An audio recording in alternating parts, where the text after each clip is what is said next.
Hello everyone and welcome back to my channel again. If you've never been here before, my name is Nana and this is Nana's Space, where I do reviews of series, movies, trailers. Today I'll be talking about Clickbait. It's on Netflix at the moment.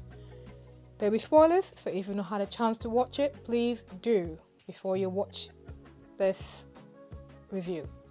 So it's an 8-part series,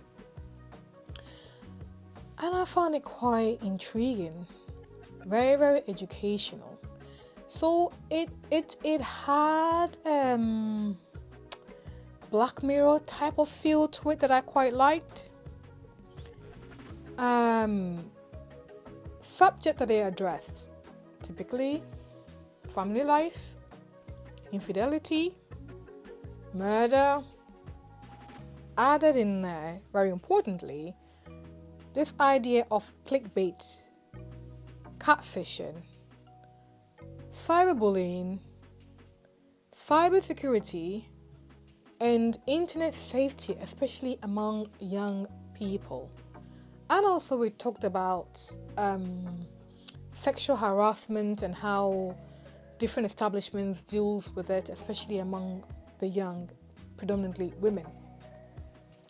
So we start off with this viral video that has a man bleeding from his nose with a signboard saying, if you watch up to 5 million views, this guy will die. Now, obviously, if you're watching this, it means that you are adding to the 5,000 views. And the more one person rewatch or everyone rewatch, the quicker that 5,000 number gets. So the family were told is a lovely lady. Her name is Betty Gabriel, I think her name is. Yeah, Betty Gabriel, the lady from Get Out. I've not really seen much of her work, but I was really enamored by her in Get Out. And it's about her and her husband, played by Adrian Grenier, and their 2 sons. So this guy is in the video, the husband is in the video, and police investigation suggests that this guy was having an affair, because the next sign that came up was that he abuses women. And the wife was like, nah, I don't think this is true. Turns out, from what they gathered, the wife was cheating on the husband, and then the husband with a teacher. So they're all teachers. Husband and wife teach in the same school, and I think there's a PE teacher there that the wife was having an affair with. And 6 months later, this thing whole surfaced. And then a lady, I forgot her name, Sarah. A lady called and said that, oh, I know your husband. In fact, she actually came to the house when the media was all over. I know your husband, I was having an affair with your husband. And a few other women came up. Which sounded a bit fishy. For about 4 episodes in, I was sold that this guy definitely did it. Where are we going with this? As the story unfolded, it turns out that someone at work, so basically at the guy's funeral, there was one lady who was crying hysterically. I was like, are you the mother or the cousin? Why are you crying so much? And I didn't really understand why she was literally, later we'll find out, we'll get to it in a minute.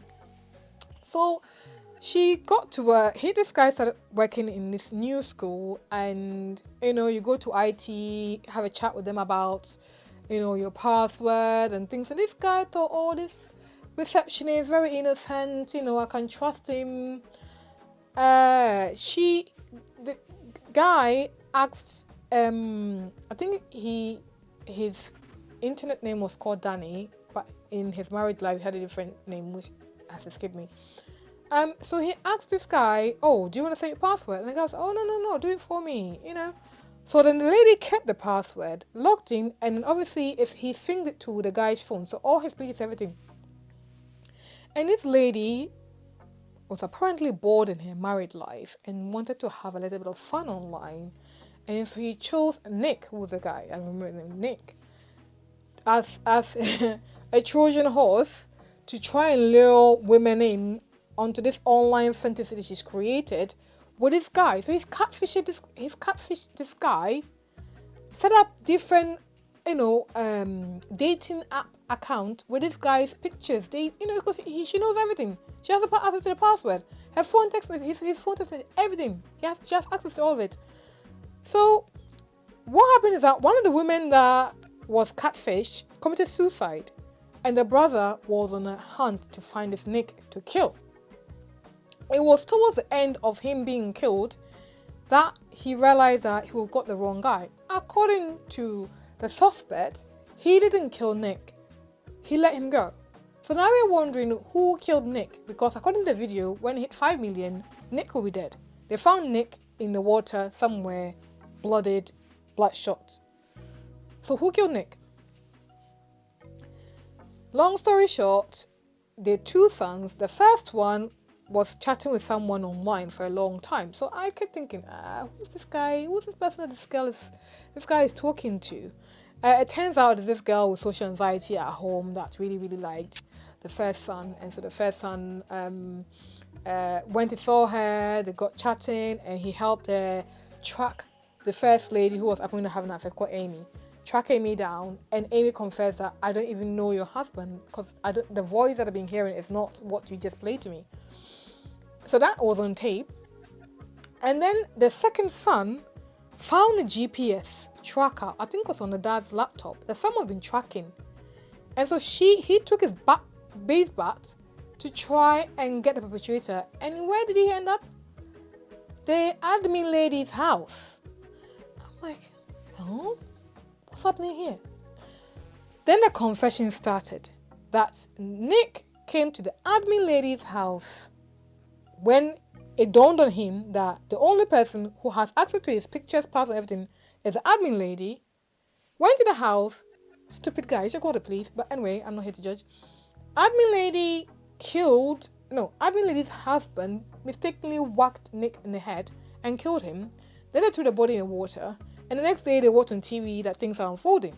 Now the son is here with a baseball bat, trying to find out who killed the dad. And the husband was like, well, you got us in this mess, I'm not going to jail for you. So they were going to kill this poor boy in the woods, called Kai.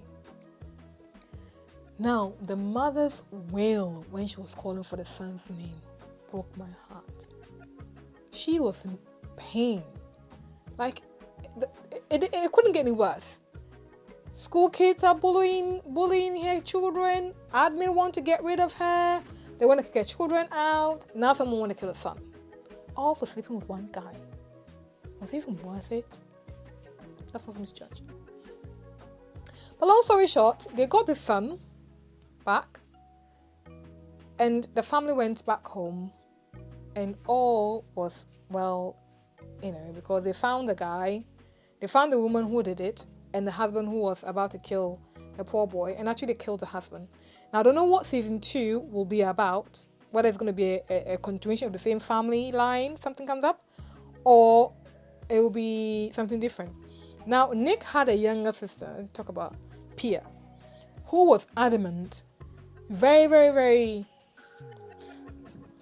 strong instinct that the brother was not the one who murdered that girl. And was not the one he was the one in the video, but he wasn't the one who did all the things that's been accused of. And the police, as usual, they were just about moved on to the next story, but the girl never gave up. Immediately he realized that this was being catfished and was being framed. She kept persisting and pushing, and it actually paid off. Now the actress who plays, I think it's called Zoe, my goodness, the transformation. In real life, I looked at her picture and I was like, are you the same person? Like, the face is fine, but the hair, like, makeup artist. Brilliant transformation. Really, really good. Things not to do online. I think parents should watch this with their children, really, and talk to them about things that go on. And it turns out that Nick's friend was actually abusing some of the students in class, and that also had to come out, because that kind of played in.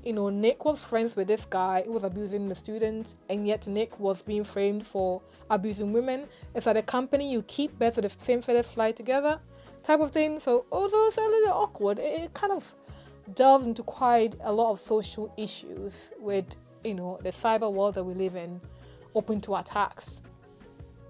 I will give it a solid 7.5. I would say pretty decent entry into a very saturated Netflix space. We'll see how it goes in season 2. I think I saw an interview of Adrian that I'm going to watch very soon. But otherwise, those are my thoughts. I'm just about finishing Hit and Run, and a video will come out for that.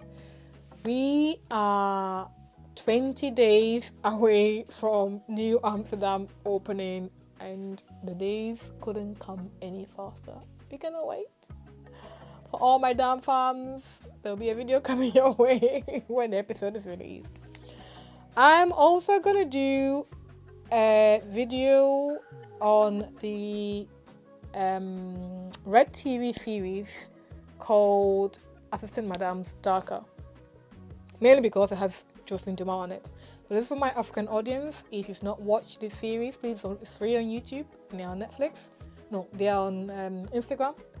Follow them, watch it, support. We are all waiting for the Men's Club, TMC, to come back. So I'll be digging into the African space very soon. Be on the lookout. Until then, see you in the next one. Please don't forget to comment, subscribe, like, share. Let's get the conversation going. All right, bye.